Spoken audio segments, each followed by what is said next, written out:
хөтөлбөрийн тайлан гарах дарааллын дөрөв дэх хэсэг нь ерөнхий журнал хөтлөх. За ерөнхий журнал хөтлөхдөө та ерөнхий журнал руу хурдан оч гэдэг хэсэг дээр дараад за ерөнхий журнал гарч ирнэ. За ерөнхий журнал дээр та Е-гээс Л гэсэн багнан дээр гараас мэдээллийг оруулж өгнө. За мөн D багнан дээр саарал дэвсгэртэй боловч цэнхэр дураастай байгаа учраас мэдээлэл орно гэж бас ерөнхийдөө ойлгож байна.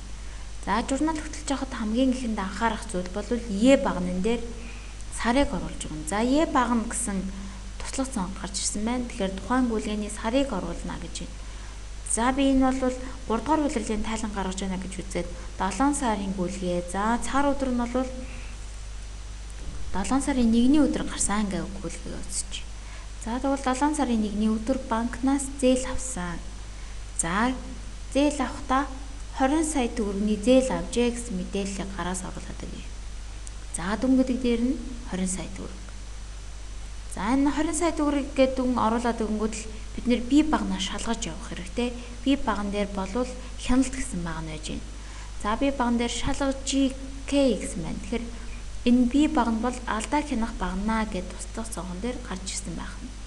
За GK гэдэг маань юу гэхээр бид нар дебет кредит болон насны харьцаагаа хийгээг байна гэсэн. За банкнаас зээл авахаар за би манай харилцах дансанд мөнгө орно.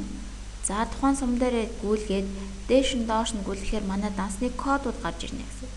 За би харилцах данснасаа банкнаас зээл авсан учраас манай харилцах дансанд мөнгө орж ирж байна. За хаантэй гэдэг төгрөгийн дансанд мөнгө орж ирлээ.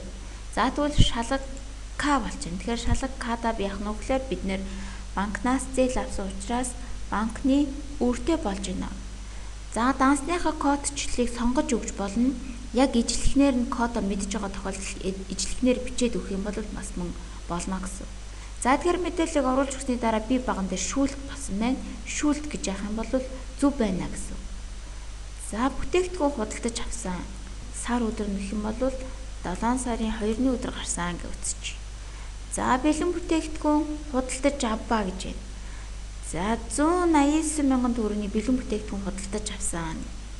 За бэлэн бүтээгдэхүүн худалдаж авч байгаа юм чинь манай бэлэн бүтээгдэхүүн нэмэгдэнэ. За кредитлтаа яах вэ гэхээр за би нэг бэлнээр авсан гэж үзэх юм бол кас Т буюу төгрөгийн кас гэдэг сонгоод өгч байна. За дараагийн гүйлгээ нь тоног төхөөрөмж худалдаж авав. За энэ гүйлгэнд бүгдээр 7 сард гарсан гэж үзэх юм бол сар өдрийг нь би копидж болно. Копидод маус 2-аа дараад копи ашиглана. За тавих байгаа хэсгээ би идэвхжүүлээд маус 2-аа дараад энэ пестийг бид нар ер нь бол ашиглаж болохгүй гэсэн. Тэгэхээр энэ програм дээр өөрийнх нь тавих гэсэн давчлуур байна. Энэ давчлуурын тусламжтайгаар бас хуулаад явах боломжтой гэсэн. За тоног төхөөрөмж худалдан авав. За тоног төхөөрөмж худалдаж авахаар манай дээр тоног төхөөрөмж нэмэгдсэн. За мөн каснаас мөн гарсан гэдээ үзчихье. За хэдэн төгрөгийн тоног төхөөрөмж авсан бэ гэхээр 420 мянган төгрөгийн тоног төхөөрөмж авжээ. За хангамжийн материал авсан гэхээр манай дээр хангамжийн материал нэмэгдэнэ. За каснаас мөн ялгаагүй мөнгө гарсан. За 150 мянган төгрөг.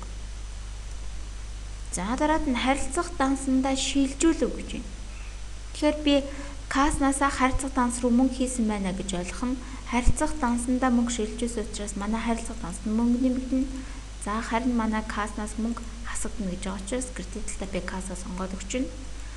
За 650 мянган төгрөгийг хийжээ. За гэх мэтчлэн та ерөнхий журналаа хөтлөнө. За журналаа хөтлөөд бие багнаа шалгаад явах хэрэгтэй. Шүүлт гэж байвал бид нэр ерөнхийдөө журналаа зөв бичиж явж байна гэсэн үг байна.